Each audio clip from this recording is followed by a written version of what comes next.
Masters.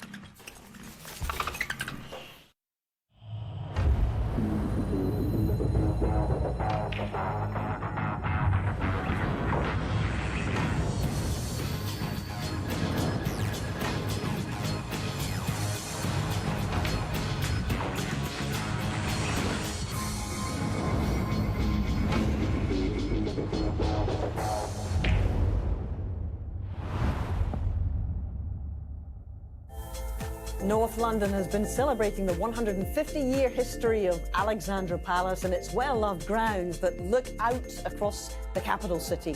And this place is a key part of snooker's history too, with the 50th playing this year of the Mr. Q Masters. Today is day 3.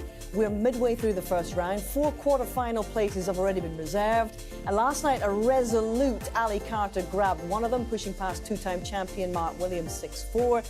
And he's joined Messrs O'Sullivan, Murphy and Lazowski in the next round. So between now and tomorrow evening, we're going to fill the remaining 4 places in the last 8. Good afternoon, and here it is, the Masters Crystal, the Paul Hunter Trophy, named after one of the most flamboyant and brilliant champions that this event has ever produced. And this year marks the 20th anniversary of the third and last of Paul's tremendous comeback victories in this event. It's a weighty, dazzling, sparkling trophy that is a beautiful reminder of Paul's glittering talent and his dazzling style. And Judd Trump knows what it's like to hoist this as well. In fact, so far, it's the only one of the Triple Crown trophies that he has managed to lift twice in his career. He returns to Ali Pali and firmly says this is his favourite event on the calendar. Loves it. And this year, he's back as defending champion. Walking into this venue is special. The noise is like no other venue that we play in. The ace in the pack, Judd Trump. It's just gleaming all the time as you're walking around the table. You're always picturing lifting it at the end of the week. This event, you're playing the best players every single time. There's no easy game. What a start from the Welsh potting machine. I knew I wasn't quite at my best. It's getting very tense out there. Just about digging in when I needed to. No, it's the great frame of snooker that was, but it's Judd Trump who takes it. Kind of just an element of shock and surprise, but also relief. What a champion. Judd Trump is the Masters champion of 2023. 10 frames to 8 in an absolute classic. Being able to hold that trophy at the end is very special. And this afternoon, Judd Trump starts his campaign to join this man, Steve Davis, and only 5 others as a 3-time champion of the Masters. And he says he loves this place, Steve. And I just wonder how valuable that sense of belonging is when you come back and defend a title like this. It is handy, I think, if you enjoy the venue. You know, it's not the first time that a player's enjoyed a place. Like Ding Junhui loves up in York.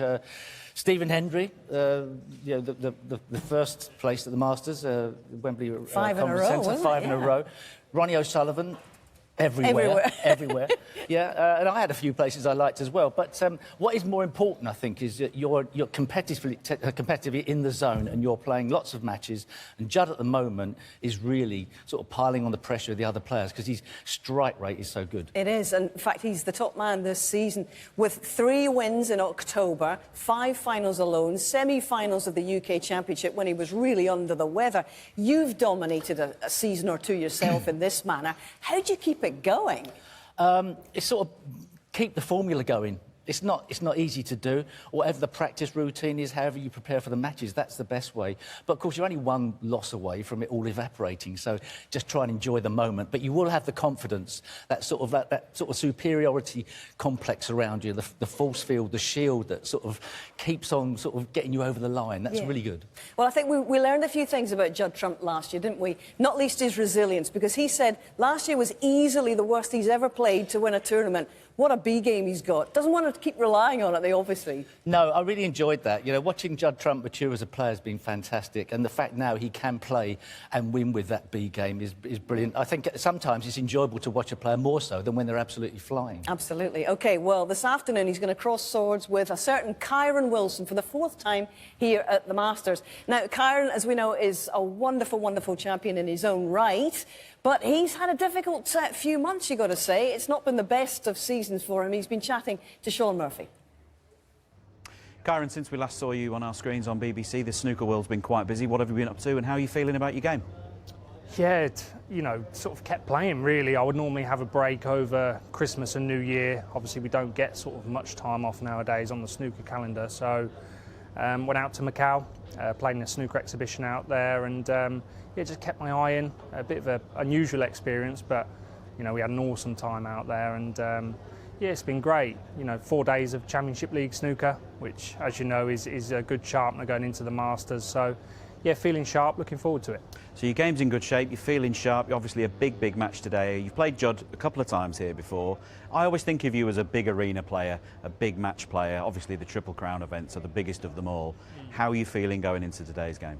Yeah, as you say, you know, the butterflies are going, you get excited, the adrenaline's there for this sort of event. For me, this is the showpiece snooker event. This is what, you know, I feel like I've got a lot of longevity in the game. You know, I'm only 32, so this is the sort of event I want to be playing in for many years to come. So for me, I'm so proud I'm a part of it. And yeah, obviously getting to the final in 2018 is probably my best run. So I would love to go one further. And a little birdie tells me that your youngest, Bailey, who anyone who follows you on your socials know that he's a massive snooker lover, here today with the family, suited and booted, ready for the call-up should he get the word. Yeah, he makes me look underdressed.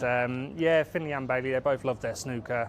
Bailey a little more so than Finn. So, yeah, again, Macau, I think, has just sort of increased that fire in the belly for Bailey. We had to do a little intro of him walking down the staircase in Macau with his suit on. So, yeah, I think he's here with his suit. So, if it's not going to plan for me, hopefully he can step in. And what's it like to be the second best rest player in your household? Yeah, I knew that was coming. Should have got the rest out. I haven't got a response for that. Yeah, he's obviously so small, so he's practicing already. He'll overtake you soon. Lovely. Wish you all the best today. Cheers, Sean. Good Cheers, luck. mate. Cheers. Well, we've got fabulous memories of Kyron's highlights, really, in his career, haven't we? That 147 at the Crucible last year, who could forget it? And, of course, a Masters final 6 years ago, a Crucible final in 2020. There's lots to look forward to from him. And I wonder, with the season he's had, how liberating is this event? There's no ranking points on offer here. It's all about the prestige. Yeah, and he says he's in good form. I mean, he needs to get into winning form to win the absolute big ones. That final piece of the jigsaw still yet to come. And I suppose the opposite of Judd Trump. What perhaps Kyron needs to do is sort of effect some type of change, maybe sort of mix it up a bit practice-wise or whatever, because you're always trying to sort of like beat yourself up as a player. It's not the other guy's fault. It's your fault why you're not winning. So you have to try and change something. That's the only way to do it. Fascinating rivalry, actually, Steve. This is the 20th time that they've played. And wait for this, 10 wins to Trump, 9 to Kyron Wilson. It's pretty tasty, isn't it? Explain the contrast in styles between these guys. Well, on the outside, we always go, oh, Judd Trump, the flamboyant player, and Kyron very methodical. But actually, Judd's not the fastest around the table walking. He plays his shots fast, but he's actually a considered player now, the all-round player. But I think what you've got is two, they're both called warriors to me, and obviously one's walking out as one, but Judd Trump's got the heart as well of a lion. He has indeed, and there they are backstage. Good afternoon to you, fellas. You're just about to get the call from Rob Walker, and the 2,000-strong crowd have braved the cold to get here and enjoy it with you. And for the